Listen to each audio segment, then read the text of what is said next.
Good morning students.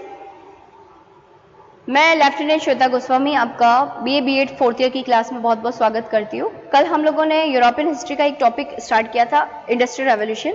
I hope उसको थोड़ा सा जो ब्रीफ नॉलेज है वो आपको आ गया होगा कि औद्योगिक क्रांति का सीधा सीधा मतलब ये है कि यूरोप में जब 15th सेंचुरी के बाद में हर एक कंट्री में उद्योगों को लगाने की, व्यापार वाणिज्य को अपने यहाँ पर फैक्ट्री को लगाने की जो होड़ एक तरह से मच गई थी, जो कंपटीशन आ गया था, उसे औद्योगिक क्रांति कहते हैं। उद्योगों में नए नए तौर तरीके से उत्पादन करना, प्रोडक्शन करना और परंपरागत तरीकों को कहीं ना कहीं त्याग देना, यही इंडस्ट्रियल रेवोल्यूशन का दूसरा नाम है।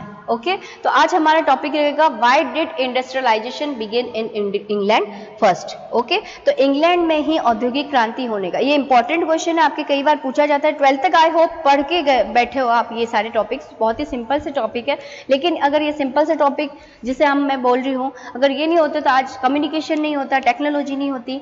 ओके, तो why did industrialisation begin in England first. औद्योगिक क्रांति इंग्लैंड में होने के क्या क्या रीजन रहे, आपको अच्छे से पता है। कभी कोई आंदोलन होता है, क्रांति होती है, विद्रोह होता है, तो उसके पीछे इम्पॉसिबल और पॉसिबल बहुत सारे फैक्टर्स होते हैं, बहुत सारे रीजंस होते हैं। और इंग्लैंड ही ऐसा देश क्यों था जिसने सबसे पहले इसे जन्म दिया। ठीक है, तो इंग्लैंड के क्या क्या भौगोलिक स्थितियां थी, क्या क्या परिवर्तन हुए, लोग कैसे थे, इनके बारे में आज हम चर्चा करेंगे। ओके, देखिए वाई ग्रेट ब्रिटेन, यानी कि क्यों केवल और केवल इंग्लैंड। जैसे आप स्क्रीन पे देख सकते हो, ये इंग्लैंड का एक भौगोलिक जो मैप है, जो पॉलिटिकल रूप से आप देख सकते हो क्या है इसमें। ठीक है, तो इसमें क्या है, ये चारों तरफ से बेटा एक आइलैंड है। आइलैंड मतलब चारों तरफ से ये किससे घिरा हुआ है, सी यानी कि समुद्र से घिरा हुआ है, पानी से घिरा हुआ है, और एक आइलैंड है। ठीक है, तो इंग्लैंड की क्या क्या ऐसी रीजंस थी। सबसे पहला था बाय ग्रेट ब्रिटेन मार्केट्स। मैंने बताया था इंडस्ट्रियल रेवोल्यूशन, देखो किधर से भी पढ़ो बात वही आती है। औद्योगिक क्रांति के फलस्वरूप दो चीजें क्या आवश्यकता थी कि आपका देश आगे बढ़े। एक तो आपको चाहिए कच्चा माल, हिंदी में लिखो तो रॉ मटेरियल, कच्चा माल या रॉ मटेरियल की आवश्यकता, कच्चे माल की आवश्यकता। और दूसरा तैयार माल को बेचने के लिए मार्केट। तैयार माल को बेचने के लिए आपको किसकी जरूरत है, मार्केट की। मार्केट कैसे मिलेगा, तो उपनिवेशों के, आपके उपनिवेश है, आप ले जाओ वहां से सामान बहुत ही कम कीमतों में अपने फैक्ट्रीज में ले जाओ, तैयार माल में चेंज करो, वापस सामान लोड करो, उन उपनिवेशों में जाकर बेच दो। तो ये सर्कल चलाता था कौन, इंग्लैंड। तो पहला रीजन था market. England had many overseas colonies. Markets, colonies का मतलब होता है उपनिवेश। मार्केट्स का पहला रीजन आप बोल सकते हो कि इंग्लैंड के पास में अपने खुद के बहुत सारे क्या थे, उपनिवेश थे। उपनिवेशों की प्रचुरता, हिंदी में चाहो तो इसका जो पॉइंट बनता है बच्चों, वो ये बनता है उपनिवेशों की प्रचुरता। ओके, समझ में आ गया, उपनिवेशों की प्रचुरता। इंग्लैंड के पास में बहुत सारे उपनिवेश थे, जिसमें आप देख सकते हो अमेरिका 1776 में इनके हाथ से निकल जाएगा, स्वतंत्रता क्रांति कर लेगा। लेकिन इंग्लैंड के बाद में आप देखोगे अफ्रीका, जिम्बाब्वे, इंडिया सबसे बड़ा इनका उपनिवेश था। ठीक है, तो ग्रेट ब्रिटेन के पास में सबसे पहला क्या था, मार्केट। दूसरा population, skilled worker, wealthy entrepreneur और वास्ट नंबर ऑफ लेबरर्स, यानी कि इनकी जो प्रजा थी। देखो इसमें होता क्या था बेटा कि इंग्लैंड की अगर हम लोग बात करें ना, तो इंग्लैंड में क्या है, 6 महीने तक बर्फ पड़ती है। क्या पड़ती है, 6 महीने तक बर्फ पड़ती है, और 6 महीने तक कारीगर क्या करते हैं, काम करते हैं।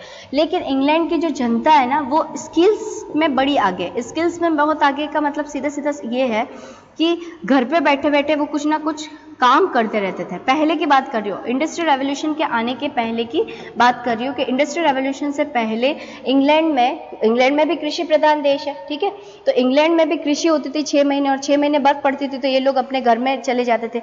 और जब घर में जाते थे तो ये क्या करते थे, कुछ ना कुछ स्किल वाले काम करते थे, जैसे हाथ से बुनाई करना, हाथ से कोई कार्य करना है, कुछ अलग चीजें बनानी है, कुछ टेक्निकली चीज़ों को ऐसे यूज़ में लेना जो कि रोज़मर्रा की लाइफ में आपके यूज़ में आए। तो आप एक चीज़ बताओ कि जिसको पहले से पता है स्किल्स, उसको अगर मशीन के हिसाब से कुछ समझाया जाए तो उससे क्या होगा, बहुत अच्छे से। फॉर एग्जाम्पल कोई आईटी स्टूडेंट है, ठीक है, आईटी स्टूडेंट को अगर आर्टिफिशियल इंटेलिजेंस के बारे में बताओगे तो he is very well known about the coding. आ रही है बात समझ में, यानी कि आपको पता है कि आज सिस्टम आपका स्मार्टफोन से लेकर एटीएम से लेकर आपका जो फ्लाइट ऑनलाइन आप बुक करते हो, हर चीज की कोडिंग होती है। जो चीजें whatever you are use in online, ठीक है, सारी की सारी चीजें कोडेड है, सारी की सारी सिस्टम जो है वो कोडेड है। नेचुरली उन्हें साइंस ने बोल सकते हैं कि इतना ज़्यादा इन्वेंशन किया, इतना ज़्यादा डेवलपमेंट किया है कि हर चीज़ को कोड किया गया है। तो वही चीज़ें जैसे मैंने बताया कि एक आईटी स्टूडेंट को अगर आप आर्टिफिशियल इंटेलिजेंस के बारे में बताओगे तो उसे पता है कि किस तरह की कोडिंग की जा सकती है। तो वैसे ही था कि इंग्लैंड की जो प्रजा थी, इंग्लैंड के जो लोग थे वो ऑलरेडी जानते थे कि मशीनरी अगर काम करेगी तो कैसे करेगी, और उनका खुद का बोल सकते हैं वेल्दी एंटरप्रेन्योर, स्किल वर्कर बता दिया मैंने, अच्छे कारीगर थे, मजदूर थे। वेल्दी एंटरप्रेन्योर मैंने बता दिया, अच्छे खासे समृद्ध व्यापारी लोग थे जो कि इन्वेस्ट कर सकते थे कहीं ना कहीं किसी टारगेट को प्राप्त करने के लिए, अपना जो मनी है वो उसमें क्या कर सकते थे, इन्वेस्ट कर सकते थे। वास्ट नंबर ऑफ लेबरर्स, बहुत सारे वर्कर्स थे। ठीक है, तो दो रीजन हो गए, एक तो इनके पास उपनिवेश बहुत थे, इनकी प्रजा बहुत अच्छी थी। तीसरा agriculture changes, enclosure act, tenant farmer post of the farms move to cities to find work in a factory. यानी कि आप ये बोलोगे कि इससे जस्ट पहले क्या हुई थी, एग्रीकल्चर रिफॉर्मेशन, यानी कि कृषि क्रांति।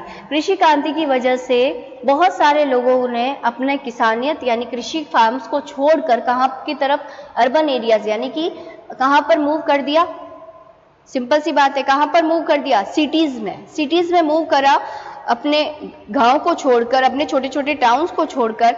तो अर्बन क्षेत्र में आने के बाद में आपको खुद को पता है कि आपका कितना ज्यादा डेवलपमेंट होता है। तो वही चीज थी, नेचुरल रिसोर्सेज की प्रचुरता, नेचुरल यानी कि प्राकृतिक संसाधनों की प्रचुरता, आप ये लिख सकते हो प्राकृतिक संसाधनों की प्रचुरता। और कैसे थी आपको मैंने पहले ही बता दिया, एक तो पानी की कोई कमी नहीं है, कोई कमी नहीं है, कहां पर, इंग्लैंड में। प्राकृतिक संसाधनों की प्रचुरता, कोयला और लोहा ये मेन है। ठीक है, कोयला और लोहा जो है प्रचुर मात्रा में प्राप्त हुआ, कहां पर, इंग्लैंड में। दूसरा, गुड नार्बर्स एंड कैनल्स, यानी कि आप एक तरह से बोल सकते हो कि यहाँ पर कैनल्स आप समझते हो, जो अलग अलग केव्स होती है, पहाड़ होते हैं, वो बहुत ही अच्छे थे। Colonies had raw materials, lumbar, cotton, जैसे मैंने बताया उपनिवेशों में जिन, भाई आपके पास कोई मशीनें हैं, आपने कल कारखाने डाल रखे हैं, जिस भी चीज का आप फैक्ट्री बना रहे हैं उसके लिए आपको जिन कच्चे माल की आवश्यकता है वो आपके उपनिवेशों में पूरी हो रही है, क्षतिपूर्ति, खानापूर्ति पूरी की पूरी हो रही है।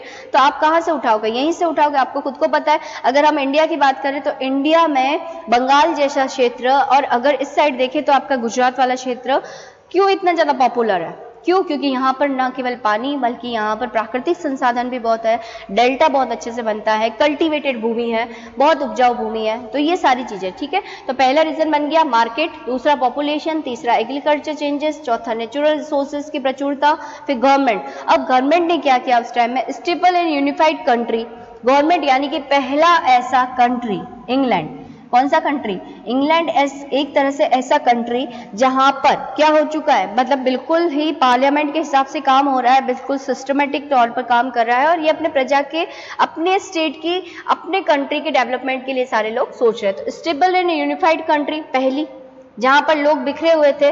और आप लोगों को लगेगा वास्तव में कि श्वेता मैम क्या बता रहे हैं कि जब हम यहाँ यूरोप में इंडस्ट्रियल रेवोल्यूशन की बात करें तब इंडिया में मध्यकाल चल रहा है बच्चों, दिल्ली सल्तनत पढ़ रहे हैं हम, आ रही है बात समझ में। तो हम लोग के फार हम बहुत पीछे हैं इनसे, और ये हमारे से बहुत आगे थे उस टाइम, ठीक है। तो stable and unified country, parliament आ गया है, आपने पॉलिटिकल साइंस में पढ़ा होगा कि इंग्लैंड का सबसे पुराना संविधान, और इंग्लैंड की जो संसद है, जो पार्लियामेंट है, वो वर्ल्ड की सबसे पुरानी संसद है, ठीक है। तो इतना जब सिस्टमेटिक अप्रोच होता है तो actually they think about their country development, okay. Limited monarchy है, फेयर टैक्सेस है, सॉलिड बैंकिंग सिस्टम है, जो चीजें हमारे बाद में लॉर्ड डलहौजी आएगा और वो इन्वेंट करेगा, ठीक है। और ये चीज इंग्लैंड में पहले हो चुकी है, ओके। और what are the other factors, island isolated, जो चीज मैंने बता दी, this is the island and isolated, सबसे अलग यूरोप में निकला हुआ है। Had not been through devastating wars, किसी भी वार में जबरदस्ती घुसने का इसका आदत नहीं। दूसरा, कैपिटलिस्ट इकोनॉमी, बहुत ही ज्यादा उपनिवेशवाद, उसके अलावा इसकी जो आर्थिक समृद्धि है वो इसका कहीं ना कहीं रीजन बनती है। इनकरेज साइंस एंड रिसर्च, जितने भी वर्ल्ड में उस टाइम में साइंटिफिक डेवलपमेंट हो रहे थे, इन्वेंशंस हो रहे थे, साइंस टेक्नोलॉजी से संबंधित, इन सभी को कहीं ना कहीं एनकरेज कर रहा था कौन, इंग्लैंड। ठीक है, तो ये रीजंस अगर आप याद कर लोगे तो this is enough reasons for why the great Britain lead the industrial revolution. I hope this is understood. Okay, तो पहला मैं रिपीट करवा दी हूँ, इसके पास में उपनिवेश बहुत ज्यादा थे जहां से इसको कच्चे माल की आवश्यकता, खाना पूर्ति हो पाती थी। पॉपुलेशन यानी कि यहाँ की जो प्रजा थी, जो वो क्या थे, कुशल कारीगर थे। उसके अलावा यहाँ के व्यापारी क्या थे, समृद्ध व्यापारी थे। वास्ट नंबर ऑफ लेबर यानी कि वर्कर्स बहुत ज्यादा थे, काम कर सकते थे मशीनों पे। एग्रीकल्चर चेंजेस यानी कि कृषि क्रांति के फलस्वरूप यहाँ के बहुत सारे फार्मर्स ने अपनी कृषि को छोड़कर कहाँ पर जगह ले ली थी, फैक्ट्रीज में जगह ले ली थी। उसके अलावा नेचुरल रिसोर्सेज, कोयले और लोहे की प्रचुर मात्रा में इनको प्राप्त हुए। जब भी एक बोलते हैं ना माइंस मतलब समझते हो, जब भूमि को खोदा जाता है, ठीक है, तो कोयला और जो लोहा है बहुत प्रचुर मात्रा में मिला फर्स्ट। लेकिन यहाँ पर नोट डाल के लिखना कि ये कोयला और जो लोहा मिला था, ये दोनों की जो लोकेशन थी बहुत ही निकट थी। ठीक है, इसी वजह से वही कोयला लाना और लोहे को ले जाते थे, गलाते थे। भाप का इंजन का आविष्कार हो चुका था। तो ये these are all the possible factors behind the Great Britain. Okay, colonialism बता दिया, गवर्नमेंट बड़ी पॉपुलर थी, बहुत ही पार्लियामेंट के हिसाब से काम करते थे, सिस्टमेटिक है, बैंक सिस्टम है, टैक्सेस जो है बहुत कम लगते थे, ऐसा नहीं कि ज्यादा लगते थे। हम मध्यकाल में बोले तो जो राजा है, जो सुल्तान बना, वो अपने हिसाब से मनमानी भू राजस्व जो है, लैंड रेवेन्यू टैक्सेस है, वो वसूल करता था। तो ये सारे पॉसिबल रीजंस थे। अदर फैक्टर्स, आइलैंड आइसोलेटेड था, खुद की इसकी भौगोलिक परिस्थिति बोल सकते हो, भौगोलिक अवस्थिति, location of the England, Ireland है, वो जल की प्रचुरता है। उसके अलावा इसके पास खूब पैसा था और साइंस और रिसर्च को क्या करता था, ये आगे बढ़ाता था। ठीक है, द एनक्लोजर मूवमेंट क्या था कि English common lands enclosed by the act of parliament 1785। देखो, इसको याद करना चाहो तो आप कर सकते हो कि जब कृषि क्रांति हुई थी तब उसके बाद में द एनक्लोजर मूवमेंट आया था और उसके फलस्वरूप पार्लियामेंट ने बहुत सारे लैंड्स को क्या कर दिया था, एनक्लोज कर दिया था। अब यहाँ के लोग छोड़ के कहाँ जाएंगे, ऊपर की तरफ जाएंगे, यही वाली बात है। ठीक है, तो ये वाली सारी चीजें, जैसे आप बोल सकते हो this is Bristol, Swansea, Birmingham, Manchester, Leeds, Hull, Newcastle, Norway, London, Portsmouth, Plymouth. तो ये सारे जो लोग थे वो कहीं ना कहीं चले जाते हैं और जब जाते हैं तो कल कारखानों में काम करें। भाई बेरोजगार है, अपने फार्म्स को छोड़ दिया है एक एक्ट के थ्रू, तो ये वही काम करेंगे। ओके, ये देख सकते हो, ये उस टाइम का फार्म होता था कृषि क्रांति के फलस्वरूप, सारे के सारे अलग अलग फॉर्मेशन में। ये देखो, कृषि क्रांति के फलस्वरूप ही ये अलग अलग लैंड को डिवाइड करके और ये खेतीबाड़ी अपना स्टार्ट करते हैं। ओके, ये कुछ पिक्चर्स है जो मैंने आपके लिए लाए हैं इंग्लैंड के। मेटल, वुलन एंड कैनल क्या था उस टाइम स्कॉटलैंड में, देख सकते हैं। मेटल्स क्या थी, मेटल आप अच्छे से समझते हो, न्यूकास्टल, लिवरपूल, शिफर्ड, नॉर्वे। ये आप लोग कुछ जगह का नाम याद कर सकते हो, लंदन है, यहाँ पर आयरन मिल गया, ठीक है, कहीं पर कुछ मिल गया। तो ये सबसे पहले जैसे कोयल प्रोड्यूसिंग एरिया, जैसे येलो से देख सकते हो, तो यहाँ पर कोयला मिलता था। Major area of metal goods production वो आपको ऑरेंज से दिख रहा है यहाँ पर। उसके अलावा आप देखते हो major area of woollen cloth production जो कि पर्पल से है, तो ये सारा एरिया। तो यहाँ पे आप देखते हो कि इस जगह पर इंडस्ट्रियल रेवोल्यूशन को क्या मिला, जन्म मिला, यहाँ पर नहीं। ठीक है, और जब यहाँ के लोग ही तो छोड़कर यहाँ आए थे, तो ये वर्क्स करने लग गए, काम करने लग गए। अर्ली कैनल्स कैसे बनाई थी आपको अच्छे से पता है, भूमिगत सुरंग बोलते हैं उसको, है ना, canals. Britain earliest transportation infrastructure किसका, ब्रिटेन का। आप देख सकते हो, ये देखो समुद्र के रास्ते। आज अगर मैं बताऊं आपको कि इंग्लैंड की जो नेवी है और इंग्लैंड में जो बंदरगाह है, वो किसी भी जगह से आप उतारो 100 किलोमीटर से दूर, किसी भी सिटी से दूर नहीं है। बात आ रही है समझ में? यानी कि जब आपका कंट्री चारों तरफ पानी से घिरा हुआ है तो आप अपनी, बट ऑब्वियसली बात है, ब्रिटेन नेवी को आप सशक्त बनाएंगे, पावरफुल बनाएंगे। और उसके अलावा हर शहर मात्र बंदरगाह से कितना दूर है, 100 किलोमीटर से ज्यादा नहीं है। तो पॉसिबल कंडीशन है, सामान लाओ, अच्छे से लोड करो और सिटी तक पहुंचा दो। और सिटी में ही तो था फैक्ट्रीज। ओके, तो समझ में आ रहा है? तो ये कैनल्स इन्होंने स्टार्टिंग में बना दी। उसके अलावा कॉयल माइनिंग इन ब्रिटेन 1814 से 1914 के बीच में इन्होंने 2 बार आ गया, कोई बात नहीं, ठीक है। तो इन्होंने क्या किया, 1 टन ऑफ कॉयल मिला, फिर 1500 माइनस थे, 1850 में 10 मिले, टन मिला, 300 मिलियन टन और 250 मिलियन टन। तो सोच लो आपकी ये एक स्पेशल रेशियो है जिसकी वजह से आपका जो कोयल माइनिंग है, यानी कि कोयलों की खान जो है वो आपको प्रचुर मात्रा में मिल रही है, और जो माइनिंग में काम कर रहे हैं वो वर्कर्स भी तो दिन ब दिन बढ़ रहा है। ठीक है, तो आप बेरोजगारी भी बढ़ी जाएगी, कहीं ना कहीं रोजगार मिलेगा लोगों को। न्यू सोर्सेज ऑफ पावर, कारण, ठीक है, सोर्सेज ऑफ पावर क्या क्या था आपको अच्छे से पता है। स्टीम, भाप के इंजन का आविष्कार, steam shells, paddle boats, steam locomotives, these all are the possible factors behind that industrial revolution has happened in the Britain and other countries of Europe. Okay, तो भाप के इंजन का आविष्कार हो गया, इसकी वजह से आपकी छोटी छोटी मशीन में स्टीम शिप्स बनने लगी, पैडल बोट्स बनने लग गए और स्टीम लोकोमोटिव्स बनने लगे, भाप के बहुत सारे ऐसे आविष्कार हुए। इलेक्ट्रिसिटी मिल गई तो लाइट बल्ब बन गया। ठीक है, किसने बनाया था, कौन बताएगा मुझे, बल्ब का आविष्कार किसने किया था, पेट्रोलियम ऑयल फॉर ऑटोमोबाइल्स। आपको अच्छे से पता है गाड़ियों के लिए, ट्रांसपोर्टेशन के लिए आपको इसकी आवश्यकता पड़ेगी।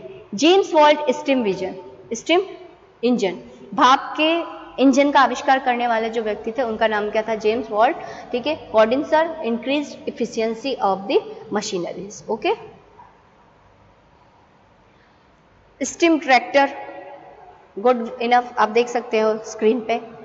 इसके बाद में आप देख रहे हो कौन सा, ट्रिविटिक इंजन जैसे आप छोटी सी इमेज देख सकते हो। In 1801 Richard Trevithick first attach a steam engine to the wagon.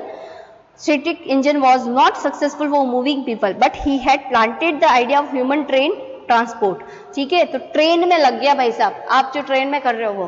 तो देखो जेम्स वॉल्ट नहीं होता, ट्रिविटिक नहीं होते तो कहाँ से आपकी रेलवे की यात्राएं पॉसिबल हो पाती। देन स्पिनिंग जेनी, आप एक एक करके देख सकते हो, ये क्या है, स्पिनिंग जेनी, यानी कि रोटेशन में आप किसी भी चीज को क्या कर सकते हो, मशीन, हार्गोलिस मशीन। स्पिन मतलब समझते हो ना, चक्र पूरा स्पिन हो रहा है। ठीक है, उसके अलावा द वाटर फ्रेम बना, the powering the spinning jenny, horses, the water wheel, इनको बनाया उस टाइम। स्टीम शिप्स मतलब भाप से चलने वाली जहाजों का इन्वेंशन हो गया। तो आप अच्छे से देख सकते हो यही सारे इन्वेंशन है। स्टीफेंस रॉकेट बन गया छोटा सा। ठीक है, रॉकेट। तो आप ये जो इमेजेस है ना बच्चे, जो मैं आपको बता रही हूँ, वो उस टाइम में बहुत यूज में आती थी। मतलब आप जो बोलते हो ना, जो आज की टेक्नोलॉजी है बहुत आगे जा चुकी है। आज होपफुली आप जब ये सारी चीजें देखते हो, स्टीम ट्रैक्टर, आपका आज का ट्रैक्टर उस टाइम के ट्रैक्टर से बहुत अलग था। लेकिन देखो बच्चों, उस टाइम में इन लोगों ने कितनी मेहनत की थी, कितना दिमाग लगाया था, तब ये सारी चीजें पॉसिबल हो पाई। ठीक है, तो ये सारे हमारे क्या थे भाई, हमारे कहीं ना कहीं ये सारे मोटिवेटर्स है। स्टीम शिप बन गई, फिर स्टीफेंस रॉकेट बन गया, इसके बाद में एन अर्ली स्टीम लोकोमोटिव, इस टाइप का। The impact of the rail road, good, journey time from London in hours, ये टाइम बता रखा है कि यहाँ से यहाँ तक कितने पहुंचे। धीरे धीरे जाते थे, छोटे छोटे ट्रेन जावा हो गया, ब्रेकटाउन पहुंचने में, ब्रिंघम पहुंचने में, एक्सेक्टर पहुंचने में, लिवरपूल, एडिंगटन पहुंचने में 43 लोग जा सकते थे, 24, 18, 11 और 6 लोग ही जा सकते थे, सवा घंटे में टाइम लगता था बच्चों। लेकिन कम से कम more than peoples are able to travel from one location to another one. ठीक है, तो 1836 में ऐसे जाते थे और 1850 तक, मात्र 14 ईयर्स में। देखो बग्गी में जा रहे लोग, लेकिन अब कहाँ पर ट्रेवल कर सकते, ट्रेन में। ठीक है, तो ये सारे रेल में तो लगा भाप का इंजन। अब एग्रीकल्चर चेंजेस क्या हुआ है, agriculture changes in agriculture, a change from the primitive feudal farming method to the modern machine method. यानी कि सिंपल सी बात है, कृषि के उन संसाधनों को, परंपरागत संसाधनों को त्याग कर नवीन संसाधनों का उपयोग करना ही एग्रीकल्चर चेंजेस है, कृषि क्रांति है। ओके, बस आई होप समझ में आ गया होगा। प्रिमिटिव फ्यूडल फार्मिंग क्या होती थी, पहले पुराने परंपरागत तकनीकों का यूज करके ये कृषि करते थे, अब नई नई तकनीकों से करने लगे। ओके, लेबर सर्विंग मशीनरी जैसे प्लोज है, ट्रैक्टर है, सीड ड्रिल्स है। अब साइंटिफिक एडवांसेस में क्रॉप रोटेशन है, ब्रीडिंग है, ये मशीन्स के नाम है, ये आपको क्या करना है, याद करना है। ओके, फिर इफेक्ट ऑफ एग्रीकल्चर रिवोल्यूशन क्या पढ़ा था भाई, agriculture revolution is a part of industrial revolution. Agriculture revolution की वजह से ही, रिवॉल्यूशन की वजह से ही तो सारी चीजें हुई है। Effect of agriculture production increase, कृषि क्रांति की वजह से प्रोडक्शन सिस्टम इजाफा हुआ। Less farmer move to cities, यानी कि कम किसको की आवश्यकता हुई, तो जो बचे हुए थे वो सारे सिटी में चले गए। फार्म वर्कर बिकेम इजियर, यानी कि अब जो है कृषि का जो भी कार्य था वो बहुत इजी फॉर्म में होने लग गया। और फार्मिंग बिकेम बिजनेस। बस ये चार जो है आपको अच्छे से पता होने चाहिए। अब फैक्ट्री सिस्टम क्या है? Factory replaced the home as the centre of the production, यानी कि फैक्ट्री सिस्टम होता क्या आपको अच्छे से पता है, कोई नई चीज नहीं बता रही हूँ बच्चों, आज और कल की क्लास में मैंने आपको जो पढ़ाया कोई नई बात नहीं है, एक ही बात है।